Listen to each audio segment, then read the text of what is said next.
I'm Julia Hammond, 35 years old, and I've been practicing divorce law in Boston for about 8 years now.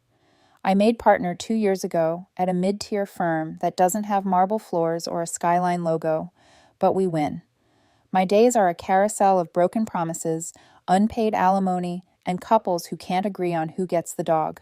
Yesterday morning, though, the carousel stopped. Jordan, my senior partner, leaned in my doorway with a manila folder thick enough to bruise someone. High net worth divorce, he said, like he was offering me a glass of water. Husband's getting steamrolled. Wife's got 3 attorneys from Whitfield and Associates trying to bury him in motions. It's ugly. It's big. It's yours. Whitfield and Associates. The name alone smelled like polished wood, old money, and quiet arrogance. They were the firm people hired when they wanted to make the other side bleed slowly. Why us? I asked, taking the folder. Conflict on their usual opposing firm, Jordan said. And we've got the best track record on prenup challenges. Translation, you. His hand squeezed my shoulder. This is right up your alley, Julia. Sink your teeth into it. He left before I could argue. I took a sip of coffee, flipped the folder open, and the world tilted. Michael Hayes versus Eleanor Hayes. For a second, the letters didn't make sense. My brain recognized the name before my body did. Then my stomach dropped, and my coffee went ice cold in my hand. Michael Hayes. I stared at the page. Plaintiff. Michael Hayes, 35, marketing executive. Defendant. Eleanor Hayes, 48, real estate developer. Formerly Michael Porter. The last name had changed, but the past slapped me full in the face anyway. The man who once told me I was a dead end had married up. Married older, married richer, and now apparently he wanted out. No, not wanted, needed.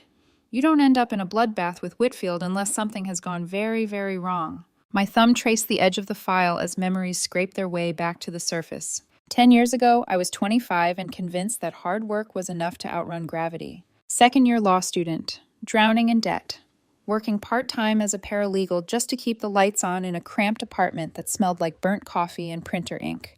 My dad was an electrician. My mom answered phones at the local elementary school. I was the first person in my family to even attempt graduate school. Everyone joked. I should have been born with a briefcase in my hand. Determined, stubborn, a little too proud. I thought if I just studied hard enough, no one would ever be able to tell me I wasn't good enough again. Michael followed me to Boston. Back then, he was still Michael Porter, my boyfriend from undergrad. Charming, ambitious, in a kind of unfocused way. Good at people, bad at planning. He picked up a job as a junior sales rep for a real estate company to help pay rent, while I spent nights in the library under fluorescent lights. For 2 years, he was everything you're supposed to be when you're with someone chasing an impossible dream. He'd show up outside the law library with takeout in one hand and a coffee in the other.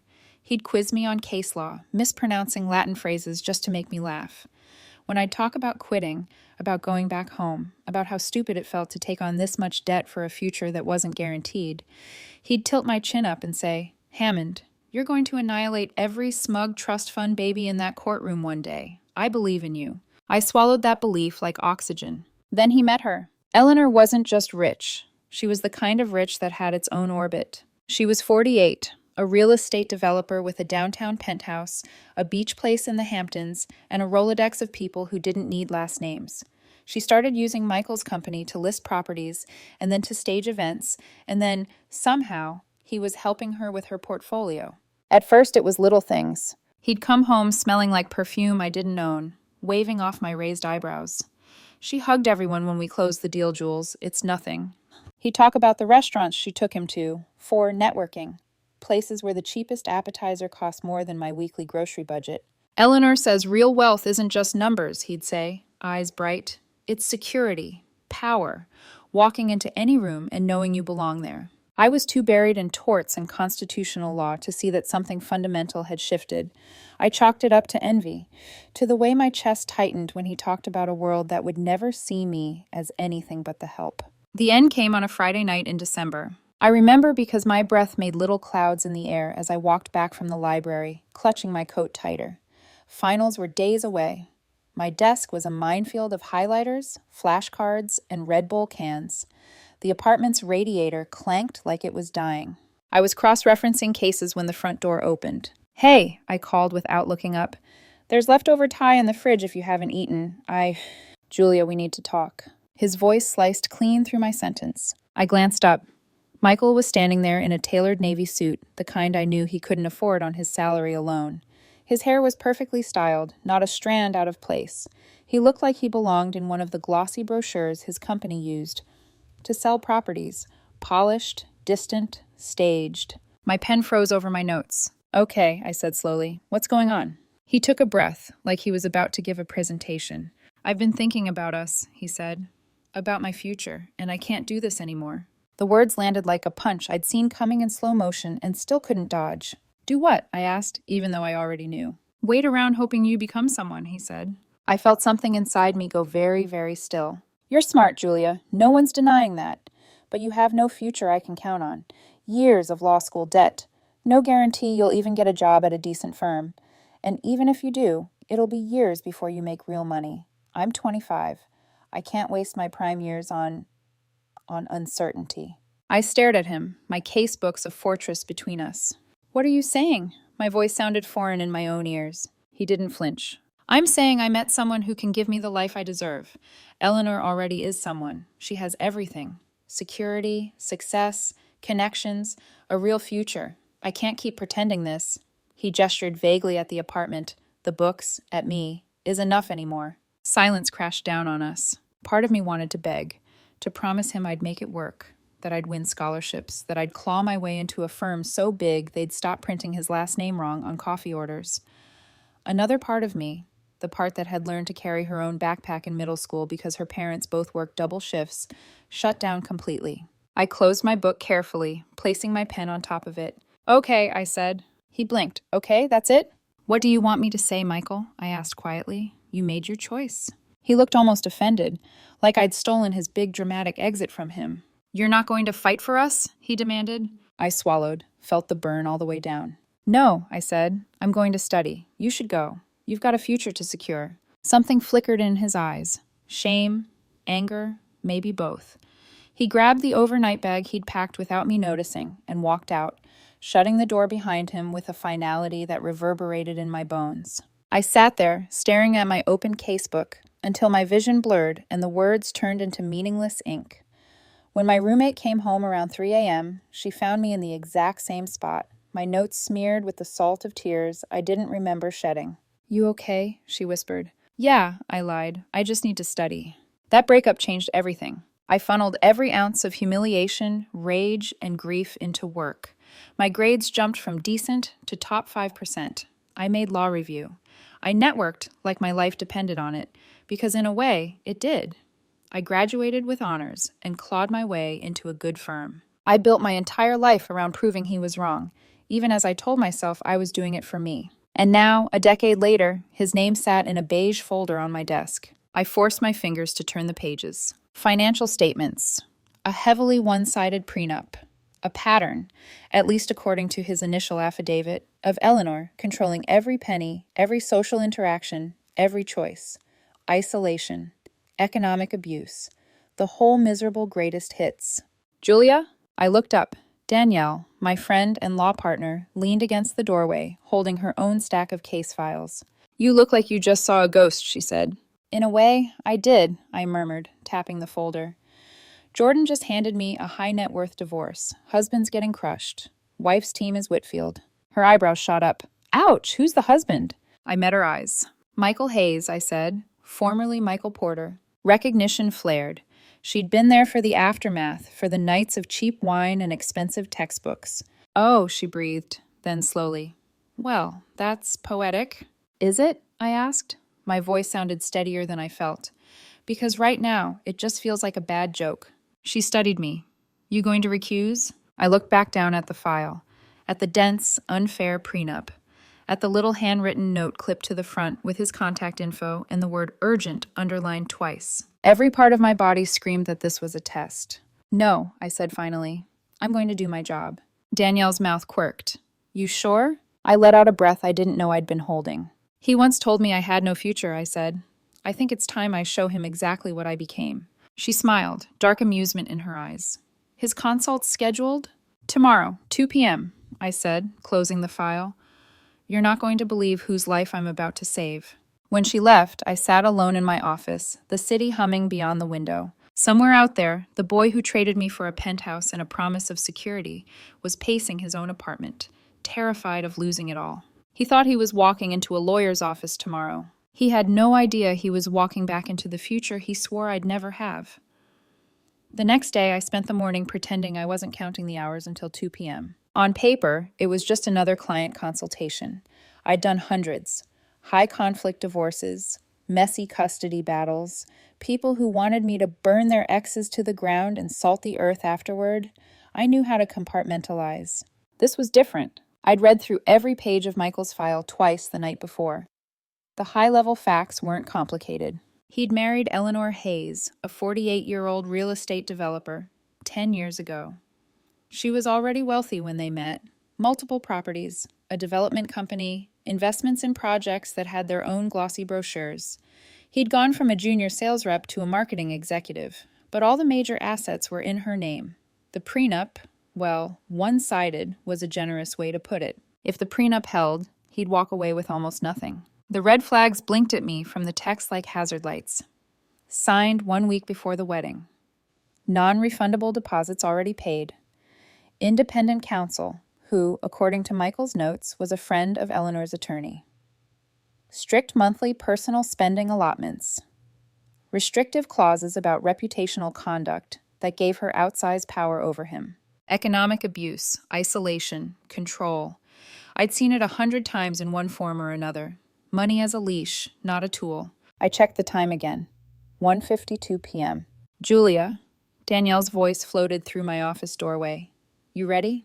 I looked up, realizing I'd been spinning my pen between my fingers so fast my knuckles were white. "Yes," I said. My voice came out a little too crisp. "Send him in when he gets here. And can you sit in for the first 15 minutes, just in case?" "Client freaks out when he sees it's you?" she asked. Something like that.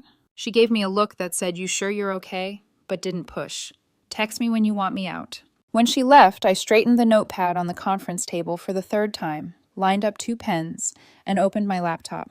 It was a ritual more than a necessity, something to do with my hands. At 2 p.m. sharp, I heard the muted murmur of voices in reception. Footsteps approached. My heart, traitor that it is, picked up speed. Danielle appeared first, neutral expression in place. Behind her, he walked in. For a moment, time folded in on itself. Gone was the boy in cheap button-downs and scuffed shoes, the one who'd reheated leftover pizza at midnight and kissed my forehead before I fell asleep on open textbooks. Michael Hayes looked like every polished, slightly tired professional husband I'd ever seen walk into this office. Gray suit tailored perfectly, jaw a little sharper, hairline a little higher, faint lines at the corners of his eyes. The years had been kind, but not gentle. His gaze met mine, and his entire body went rigid. "Michael," Danielle said, voice even. "This is my partner, Julia Hammond. She'll be lead on your case." His mouth opened, closed. Color drained from his face. "Julia?" he breathed, like he'd just seen a ghost. I stood, smoothing my blazer. The conference room suddenly felt much smaller. "Mr. Hayes," I said. My tone was professional, cool, the way I addressed CEOs and surgeons and hedge fund managers. "Please have a seat." He stared a second longer, then sat slowly, like he wasn't entirely sure the chair would hold him. Danielle took the chair beside him, flipping open a legal pad. For a few beats, the only sound in the room was the faint hum of the air conditioning. I didn't know," he finally stammered. "They just said the firm had assigned a partner. I didn't—" "Our intake team doesn't always cross-reference past personal relationships," I said lightly. "We can, of course, reassign your case to another attorney if this makes you uncomfortable." His eyes flickered to the folder in front of me, to the words he knew were written there. Hayes versus Hayes. Whitfield's logo glared back from the opposing counsel letterhead like a dare. "No," he said quickly. "No, He swallowed. It's a shock, that's all." "Understandable." I folded my hands on the table. "All right then," I said. "Why don't we start with you walking me through the marriage from your perspective? I've read your intake summary, but your voice matters more than bullet points." He stared at me like he was waiting for a punchline that never came. Finally, he exhaled, shoulders sagging. "Okay," he said, voice low. Well, you know how we met. At least the beginning of it." I made a small note on my pad. "Acknowledge history later." Maybe. For the record, I said, I'd like us to focus on what's relevant to the court. We can bracket the personal history for now. A muscle jumped in his jaw. Right, of course, he muttered. Strictly professional. I ignored the irony and clicked my pen. He started talking. Not about me. Not about the girl he'd left in a freezing apartment with a stack of law books and a broken heart. About Eleanor. About the life he'd chosen. He'd met her at a property open house his company was hosting. She was already established, already powerful. She liked his charm, his hunger, pulled him into her orbit, and then tightened the circle around him until he couldn't tell where her money ended and his identity began. She controlled everything, he said, eyes fixed on some point on the table. At first, it felt like being taken care of, you know? I'd never had that. She covered dinners, trips, the apartment. It was exciting. Then the prenup came.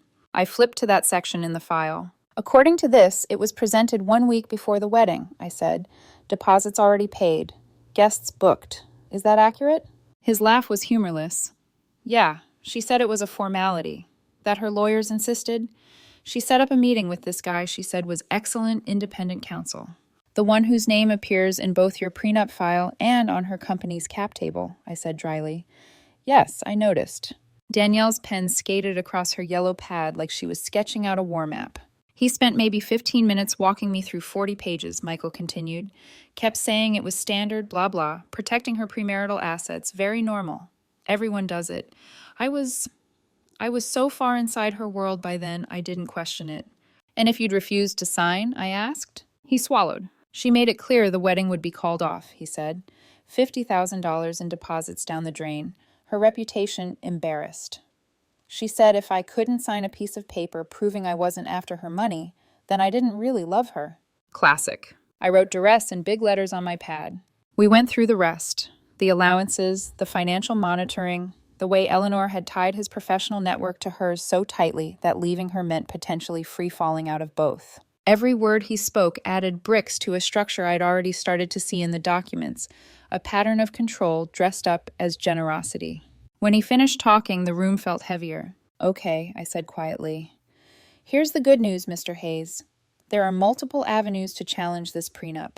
The timing, the nature of your independent counsel, the financial pressure at the time of signing, these all give us leverage. Combined with patterns of economic abuse, we can build a strong argument that the agreement is unconscionable and signed under duress. He looked up at me, hopeful and terrified all at once. And the bad news? He asked. Eleanor's legal team is Whitfield and Associates, Danielle said.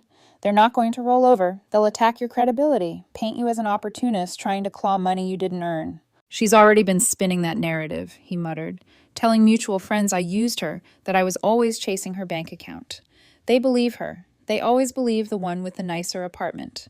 I met his eyes. This isn't about what your friends believe, I said. It's about what we can prove, and from where I'm sitting, you have a real case.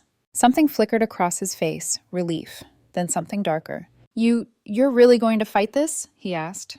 For me? The way he said for me lodged under my skin. I'm going to fight the case, I corrected, voice even. That's my job. This isn't personal, Michael. This is work. The lie slid out smoothly. I wasn't even sure who I was trying to convince. He flinched almost imperceptibly at the sound of his first name. I pretended not to notice. Danielle closed her notebook. I'm going to let you two go over trial strategy in more detail, she said, pushing her chair back. Mr. Hayes, I'll be your secondary point of contact on procedural questions, but Julia runs point. She's very good at what she does. He nodded, grateful but still wary, as she slipped out. The door clicked shut behind her. Suddenly, it was just us, like so many nights 10 years ago, except there was a conference table between us, instead of a sagging mattress and a pile of unpaid bills. He exhaled slowly. So that's it? He asked. We just move forward like none of that happened? I looked at him steadily. From the court's perspective, I said, none of that did happen. Your past relationship with me is irrelevant to whether your wife used her money and power to trap you in an unconscionable agreement. And from your perspective, he pressed, voice low. I considered him for a long moment. From my perspective, you left me on the floor of a freezing apartment and taught me that the only person whose belief in my future mattered was me. From my perspective, you traded me in for a penthouse and a woman who now had her boot on your throat. But none of that was going to help either of us win. From my perspective, I said finally, you're a client with a legally significant problem. I have a reputation for handling those well. I intend to keep it. He searched my face like he could find the anger he expected tucked between my words. You think I have a chance? He asked, softer now. Honestly? I didn't sugarcoat numbers, and I wasn't going to start now. If we execute this properly, I said, yes, you have a strong chance at invalidating the prenup or negotiating a settlement far better than what it currently offers. But it will be ugly. They will dig into everything. Your spending, your career, your motives, your past. His throat bobbed. Including us? He asked. They can try, I said, but there's nothing there that affects the enforceability of your prenup. You didn't leave a wealthy wife for a poor law student. You left a poor law student for a wealthy wife. If anything, it fits the story they're going to tell, not the one I'm building. He winced like I'd slapped him. We don't need to revisit that, I cut in gently but firmly. What we need is complete honesty about your finances and your marriage. If there are things you're hiding from me or from yourself, Whitfield will weaponize them. Don't give them that. He nodded slowly. Okay, he whispered. Okay, I'll cooperate. I keep thinking, this has to be some kind of cosmic joke. Out of every divorce lawyer in Boston, it's not a joke, I said. It's an opportunity. He frowned. For me? For me, I said simply. To do my job on the hardest terms possible. That's how you build a reputation that survives anything. He went quiet at that.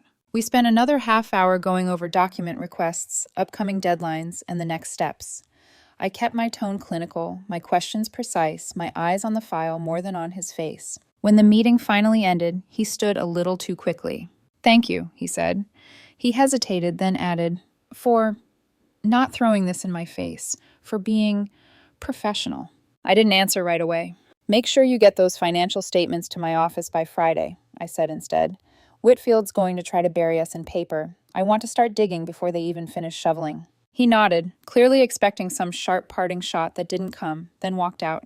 The door closed. After a moment, Danielle slipped back in, eyes bright with barely contained curiosity. Well? She asked. I sank into my chair, suddenly exhausted. Professionally, he has a good case, I said. Personally, that was weird as hell. Did he actually look at you like you were about to stab him with a fountain pen? She asked. I let out a breathy, humorless laugh. He looked terrified, I said. And the worst part is, maybe he should be. She raised a brow. You're not going to tank his case, she said. It wasn't a question. No, I said. I'm going to win it. She studied me for a long moment. Why do I feel like there's a but at the end of that sentence? She murmured. I looked at the closed door, at the empty chair where Michael had been sitting minutes ago, shoulders hunched, waiting for retribution. Because, I said quietly, he thinks the scariest thing I could do is destroy him. I picked up the folder, feeling the weight of it settle into my hands. He has no idea that the thing that's really going to haunt him, I added, is me doing my job perfectly. Outside, the late afternoon light slanted across the city, washing the glass towers of downtown in gold. Somewhere in one of those towers sat Eleanor and her team, plotting how to erase him. Somewhere else, Michael was probably telling someone on the phone, she's going to destroy me. She has to want revenge. He was wrong. For the next 3 weeks, I worked harder on his case than I had on anything in years. He thought he knew what I was capable of 10 years ago. He was about to learn he'd underestimated me twice. For the next 3 weeks, my life became a tunnel with no exits. Every morning, I'd walk into the office with my hair still damp from a too-quick shower, drop my bag on my desk, and dive straight into the case file. Motions, discovery, depositions, expert consults. My entire world shrank down to Hayes versus Hayes and the millions of dollars, years of control, and layers of lies knotted inside it. And the strangest part? I wasn't doing it for Michael. I was doing it because Whitfield and Associates was arrogant enough to assume they'd steamroll us. I was doing it because this prenup was a masterpiece of coercion wrapped in legalese. I was doing it because this was the precise kind of case that built reputations. I didn't care about the man attached to it, or so I told myself. By the end of week 3, we'd established more than enough to start ripping Eleanor's pristine narrative apart. A prenup signed 7 days before the wedding. A conveniently independent attorney who played golf with Eleanor's lawyer, a financial allowance system that treated a 35-year-old man like a teenager with a debit card, a pattern of isolation, friends pushed out, business opportunities steered to benefit her. Whitfield had responded exactly how I expected. Delay tactics, procedural roadblocks, attempts to intimidate with sheer volume of paperwork. They underestimated how much I thrive under pressure. Thursday, I worked late, nothing unusual. The office was dark except for the lamp on my desk. My laptop hummed with open documents, and a half-finished cup of coffee had gone cold at my elbow. It was 7:12 p.m. when I heard the front door click open. Cleaning crew, I assumed. Except the footsteps weren't the heavy, slow shuffle of janitorial staff. These were heels, sharp, confident clicks, cutting through the quiet like punctuation marks. My spine went rigid. A shadow crossed the frosted window of my office. Then the door opened, and there he was, Michael, wearing a black suit that probably cost more than my monthly rent. Crisp white shirt, no tie, the top button undone. He looked like he'd just stepped out of a charity gala or a very expensive lie. His cologne hit me next. The same scent he wore in college, the one he'd saved for date nights, presentations, moments when he wanted to seem more than he thought he was. Sandalwood, cedar, a touch of bitter citrus. It sliced directly through 10 years of distance. He closed the door behind him, shutting out the empty hallway. "Julia," he said quietly. I didn't stand. "We don't have a meeting scheduled," I said. "It's after hours. My receptionist is gone." "I know." He stepped forward, hesitant but determined. "We need to talk." "About the case?" I asked. He held my gaze. "No." I set down my pen, slowly. "Then we don't have anything to discuss." He let out a shaky breath and sat in the chair across from me. Even sitting, he looked like a man unraveling from the inside. "You're angry with me," he said. I blinked once. "I'm not angry." "Then what are you?" His voice cracked, frustration leaking through. "I can't tell. You're just cold, like none of it mattered." "It's been 10 years," I said evenly, "and it doesn't matter." His jaw tightened. "You're lying," he whispered. "You have to be." I ignored the comment, because engaging with it meant stepping into a room I boarded up long ago. "If you need clarification on the deposition questions," I said, "we can schedule—" "That's not why I'm here," he cut in. His fingers trembled on the armrest. "Julia, I'm drowning." He leaned forward, eyes bright with desperation. "Lawrence's team, Eleanor's team, they're vicious. They're trying to drag this out, bleed me dry. She has unlimited money. I don't. If the prenup holds, I'm screwed, completely." "I'm aware," I said. "You don't understand." His voice dropped. "If I lose this case, I lose everything. I'll be ruined professionally. I'll have nothing." "You came to the right lawyer then," I said. "We're building a strong argument." He shook his head. "That's not enough." He looked at me then, with something I recognized too well. Fear mixed with entitlement. A cocktail I'd seen in clients dozens of times. Not that it softened me. "I need to know," he said slowly, painfully, "that you're really fighting for me. That you're not doing this out of obligation, or professionalism, or some sense of moral duty." "I fight for every client," I replied, equally. He laughed, short, bitter. "Right, because this is just another file to you." I leaned back. "What else would it be?" That's when he said it. "I can make it worth your while, Julia." The room stilled. Every muscle in my body locked. He swallowed, eyes darting away, then back. If you win this case, I'll have real money. I can pay you more. A lot more. Cash, offshore, whatever structure you want. I can triple your fee. You're trying to bribe me," I said softly. Dangerous softly. He flinched. "I'm trying to make sure you care, to make sure you're not—" "Say it," I said. He closed his eyes. "Not punishing me."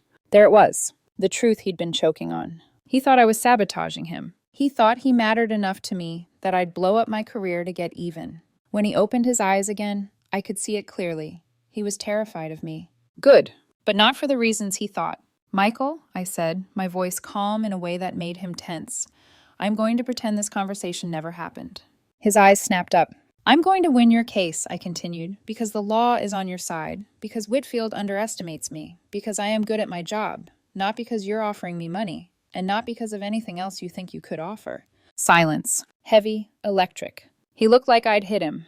"Julia, I didn't mean—" "Don't," I said sharply. "Don't insult us both by pretending you didn't know exactly what you were implying." His breath hitched. "I'm desperate." "And I'm ethical," I said. "You don't have to like that, but you will respect it." His eyes filled, not with romantic emotion, but with the raw panic of someone who sees the last branch slipping from his fingers. "You don't understand," he whispered.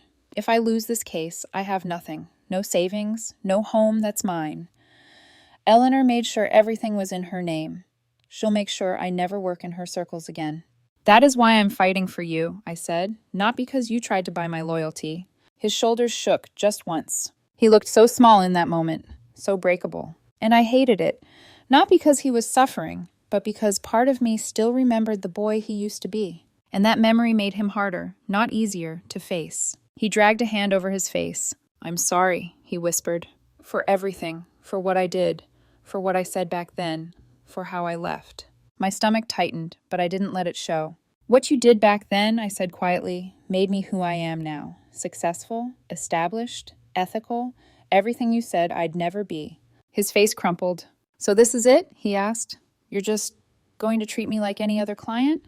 Yes, I said, that's exactly what I'm going to do. I stood, signaling the end of this misstep of a conversation. Please leave, I said. We have a deposition tomorrow. Be on time. He opened his mouth like he wanted to say something else, something vulnerable, something self-serving, something dangerous, but he swallowed it, stood, and left without another word. I stayed frozen until the door clicked shut. Then my hands began to shake, not because he'd tried to seduce or bribe me, but because his assumption that I could be bought told me everything he still believed about me, everything he'd always believed, and it infuriated me more than the breakup ever had. I paced the office like a caged thing until the adrenaline ebbed. Then I sat down, pulled the file back toward me, and made notes with furious precision. Whitfield wanted a war? Fine. I'd give them one. For the next 3 months, I threw myself into the case with a single-mindedness that made Jordan raise an eyebrow and Danielle threaten to stage an intervention. Michael didn't know it yet, but I was building him a future he didn't deserve. A future he'd never thank me for. A future he'd never have if I wasn't exactly who he once said I'd never be.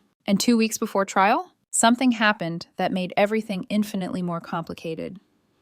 2 weeks before trial, Whitfield and Associates pulled every predictable stunt in the book. Emergency motions, requests for irrelevant financial records, attempts to delay depositions, a last-minute petition to have me removed for potential bias. Judge Morrison crushed that one in 30 seconds. Ms. Hammond's reputation for ethical conduct speaks for itself, she said dryly. Motion denied. Please stop wasting this court's time. Whitfield's lead attorney, a man named Shaughnessy, with a $300 haircut and a $2 personality, glared at me as though I'd personally insulted his ancestors. Good. Let him glare. It meant the case was tilting. Trial prep consumed me whole. I'd wake up, review filings, meet with expert witnesses, run Q&A drills with Michael, then fall asleep with case law open on my chest. Danielle texted nightly check-ins. You alive? Blink twice if Whitfield has you hostage. Jordan dropped a post-it on my desk that read, Try not to break the opposing counsel too early. It ruins the suspense. Even with the humor, the air in the office vibrated with tension. This case wasn't just big, it was career-defining. And everyone felt it. Trial. Day 1. I arrived at the courthouse early, dressed in a deep charcoal suit that made me look like someone who did not lose cases. The air outside was sharp, cold, the kind of Boston winter morning that tried to bite through wool. Michael was already there, pacing like a caged animal in the hallway. When he saw me, relief washed over his features. You came, he blurted, instantly wincing at how it sounded. I'm your lawyer, I said. Of course I came. He swallowed hard and nodded, falling into step beside me as we walked into courtroom 3B. Eleanor sat at the defendant's table, wrapped in a navy designer suit, every inch of her polished and expensive. Her hair was immaculate, her jewelry subtle but strategically chosen, each piece a demonstration of wealth without garishness. Her expression when she saw me?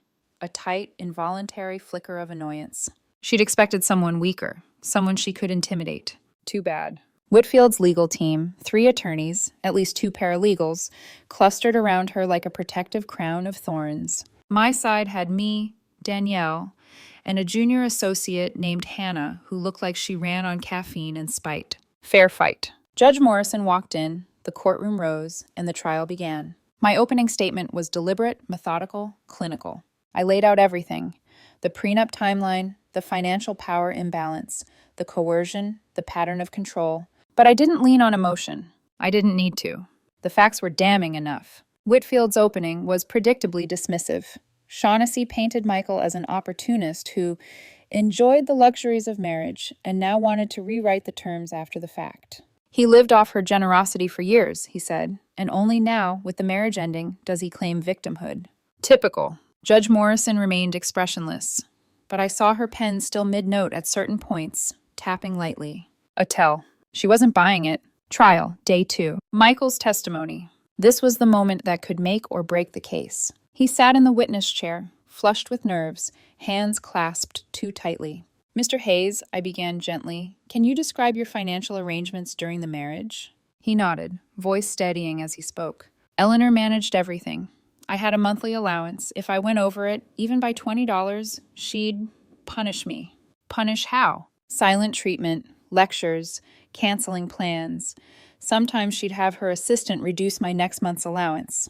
And your personal spending? She monitored every transaction.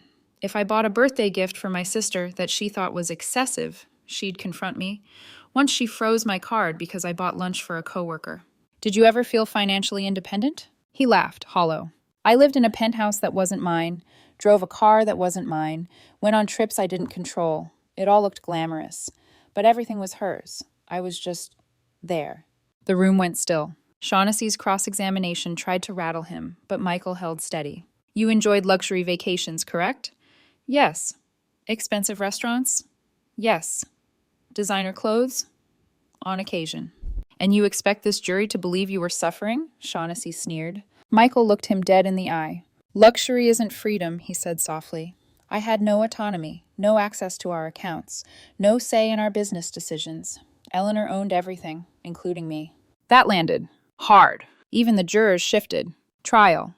Day 3. Eleanor took the stand. Even under oath, she radiated control. She smiled at the jury, oozing patronizing calm. Michael was always free to make his own choices, she said smoothly. He simply preferred that I handle finances. I'm better at it. And presenting the prenup 1 week before the wedding? I asked. It's common. And insisting he see your attorney instead of hiring his own? That was a suggestion. Recommendations make things efficient. When he hesitated, what did you say? That if he didn't want to protect my assets, then perhaps he wasn't ready for marriage. Did you inform him that refusing would mean losing $50,000 in non-refundable deposits? I may have mentioned it. The jury watched her like she was unraveling in slow motion. She thought she was projecting power. She was projecting exactly what I needed. Trial. Day 4. Shaughnessy tried one last Hail Mary, claiming Michael understood exactly what he was signing and that he married Eleanor for her money. I objected. Judge Morrison sustained before I finished standing. The courtroom cracked with tension. And then, just like that, it was over. The jury deliberated 6 hours. 6 hours of staring at two lives tangled in power, imbalance, and entitlement. When they returned, Michael was shaking. I placed a steady hand on his forearm. Not comfort, just grounding. The verdict? Prenup invalidated. Settlement awarded. $1.8 million. Michael sagged forward, hands over his face, breath shuddering. Eleanor sat rigid, red blotches climbing her neck as her attorneys whispered frantically. I felt the verdict settle in the air. Not triumph, not revenge, just justice done cleanly, professionally, perfectly. In the hallway afterward, Michael approached me, voice hoarse. I don't know how to thank you, he said. After everything I did, after how I left, after I tried to bribe you, I thought you'd want revenge. I met his eyes for the first time in weeks. You overestimate your importance, I said gently. What happened 10 years ago hurt, but I built a life after you. A career, a future. He swallowed hard. You really don't care anymore. I cared back then, I said. But not now. The difference between us is that you needed someone to believe in you. I didn't. His eyes glistened. I'm sorry, he whispered. I know, I said. And that was enough. I turned and walked toward the courthouse exit. Danielle fell into step beside me. How do you feel? She asked as we stepped into the cold Boston afternoon. I looked out at the gray sky, the honking taxis, the city I had fought tooth and nail to belong to. Good, I said, because I did the right thing even when it was hard. And him, she asked. I exhaled. He'll live, I said. We both will. He had 1.8 million. I had something better, a reputation untouched by old wounds. And for the first time, the past felt so small it couldn't touch me anymore. The verdict rippled through Boston's legal circles faster than I expected. Partly because Whitfield and Associates wasn't used to losing. Partly because Judge Morrison's ruling was unusually blunt. Mostly because every attorney in a 10-mile radius loves a story with irony baked into it. Divorce lawyer wins massive settlement for the ex who once said she'd never succeed. It wasn't flattering for Michael. It wasn't flattering for Eleanor. But it was very flattering for me. Within a week, 3 different firms sent referral cases for Ms. Hammond specifically. One email actually read, "We hear you are exceptionally skilled at handling high-conflict situations, professionally and personally." I ignored the innuendo, accepted the cases. Then Jordan called me into his office. If you've never seen a 60-year-old man try to hide excitement behind a stoic partner expression, it's a treat. "Close the door," he said, pretending he wasn't smiling. I did. He steepled his fingers. "I'm promoting you." I blinked. "Jordan, I'm already partner." "Senior partner," he clarified. "Full vote. First pick of high-profile cases. Performance bonus at the end of the quarter. Your work on Hayes versus Hayes was masterful." I didn't blush, thank God, but something warm and unfamiliar stirred in my chest. Pride. The clean kind. The earned kind. The kind untouched by revenge or validation. I nodded. "Thank you. I'll live up to it." "I know," he said. "That's why it's yours." Michael didn't contact me immediately after the trial. I didn't expect him to. I'd given him money, freedom, and a clean exit from the marriage he'd chosen over me. That alone was more than enough closure for one lifetime. But 2 weeks later, a slim envelope appeared in the firm's mailroom. My name handwritten on the front. Inside was a short letter, just a few lines. "Julia, thank you for saving my life more than once. I'm finally learning the difference between having worth and proving worth. I hope you're as proud of who you are now as I always should have been. Michael." I read it once, then again. Then I folded it neatly and placed it in the back drawer of my desk, not out of sentiment, but because it represented something I had spent 10 years earning. Closure without bitterness. A win without vengeance. A future not built on anyone's belief but my own. Outside the courtroom, and far more important to me than any legal victory, something else had quietly shifted in my life. Evan. I'd met him months before the trial, during a joint consult between our offices. He was a prosecutor with the DA's office, sharp, calm, the kind of man who radiated quiet competence instead of ego. He'd asked me to coffee after a meeting. I told him I didn't date lawyers. He'd smirked. Good thing I'm only half of one. His confidence wasn't loud. His ambition wasn't conditional. And not once did he treat my career like a threat or an inconvenience.